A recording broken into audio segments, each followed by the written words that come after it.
এই ରୋଷେଇଟା ହେଉଛି ପୁଅ ପିଲାମାନଙ୍କ ରୋଷେଇ, ମାନେ ମୋ ସାନ ଭାଇମାନେ ଏ ରୋଷେଇଟା କରୁଛନ୍ତି। ତ ଫାଷ୍ଟ ବୁଟ ଡାଲିକି ସେମାନେ ବତୁରେଇ ନୁହେଁ ତାକୁ ସିଝଉଛନ୍ତି। ତ ପ୍ରେସରରେ ବୁଟ ଡାଲି ସିଝିଲା ଗୋଟେ ସାଇଡ଼ରେ, ତାପରେ ସେକେଣ୍ଡରେ ମାଛ ଆସିଲା ହଳଦୀ ଲୁଣ ଗୋଳେଇକି କଢ଼େଇରେ ପଡ଼ିକି ଛଣା ହେଲା। ଭଜା ନାହିଁ, ଡାଇରେକ୍ଟ ଛଣା ହେଲା। ତ ଛାଣିକି ଦେଖିବା ମାନେ କ'ଣ କରୁଛନ୍ତି ସବୁ।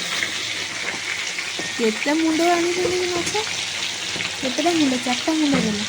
ତାପରେ ଲାଞ୍ଜ ଆସିଗଲା, 2ଟା ଲାଞ୍ଜ, ମାନେ 2ଟା ମାଛ ବୋଧେ ଆଣିଛନ୍ତି। ତାପରେ ତେଲରେ ପଡ଼ିଲା ଆମର କଖାରୁ, ବିନ୍ସ, ତା ସହିତ ଆଉ କ'ଣ ଦେଉଛନ୍ତି ଦେଖିବା। କଖାରୁ ବିନ୍ସ ଭଜା ଯାଇଛି, ଆଉ ହଁ କ୍ୟାପ୍ସିକମ୍, ବାସ୍ କ୍ୟାପ୍ସିକମ୍ ପଡ଼ିଗଲା। ନେକ୍ସଟ ଆଳୁ ଆଉ ଗାଜର ଏପଟେ। ତାପରେ ତେଲ ଗରମ ହେଇକି ପଡ଼ିଗଲା ଗୋଟା ମସଲା ସହିତ ଫୁଟଣ। ତ ଲଙ୍କା କେତେବେଳେ ପଡ଼ିଲା ଜଣା ନାହିଁ। ଆଉ ପିଆଜ ଏ ପିଆଜ ଗୋଟେ ଗୋଟେ ଖଣ୍ଡ ଫାଳ ପକେଇ ଦେଉଛନ୍ତି କି? ଆଇଓ ମା, ଇଏ କେମିତିଆ ରୋଷେଇ ହେ। ତାପରେ ଟମାଟୋ କେତେ ପଡ଼ିଲା, ମସଲା କେମିତି କଷା ହେଲା ଜଣା ନାହିଁ, ଅଦା ରସୁଣ ପେଷ୍ଟ କେମିତି ହେଲା ଜଣା ନାହିଁ। ତା ଭିତରେ ମସଲା କଷା ସରି ପରିବା ପଡ଼ିଗଲା, ଆଳୁ ଗାଜର ପଡ଼ିଗଲା, ବିନ୍ସ କ୍ୟାପ୍ସିକମ୍ କଖାରୁ ପଡ଼ିଗଲା।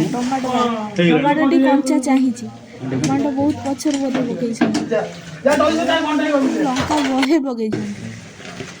ଆସିଗଲା ମାଛ, ଆରେ ବା, ମାଛ ପୋଡ଼ି ଯାଇଛି ନା କ'ଣ।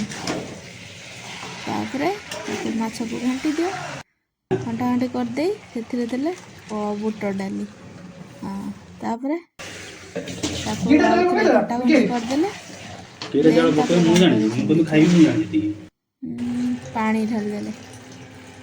ତରକାରୀ କେତେବେଳେ ହେଲା ଜଣା ନାହିଁ, କିନ୍ତୁ ମୋ ବଡ଼ ଭାଇ ଖାଇକି ଟେଷ୍ଟ କଲା, ଗୋଟେ ବାଇଟ୍ରେ ତାକୁ ବଢ଼ିଆ ଲାଗିଲା। ଭିଡ଼ିଓ ଭଲ ଲାଗିଥିଲେ ଲାଇକ୍ ସେୟାର ସବସ୍କ୍ରାଇବ୍ ଟିକେ କରିଦିଅନ୍ତୁ।